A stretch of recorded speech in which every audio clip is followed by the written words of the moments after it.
Know all citizens. By these presents the Union Pacific Railroad was established when the 16th President of the United States of America, Abraham Lincoln, signed the Pacific Railway Act on the first day of July in the year 1862.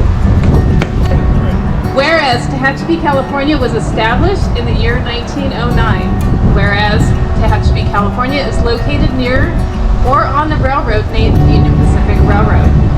Be it therefore resolved that Union Pacific Railroad recognizes Tehachapi, California as a place of historical significance to the railroad.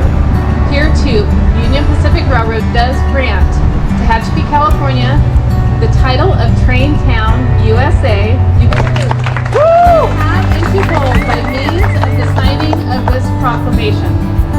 In consideration of the above, the Union Pacific Railroad wishes to bestow congratulations upon Tehachapi, California on this noteworthy milestone on this 5th day of June,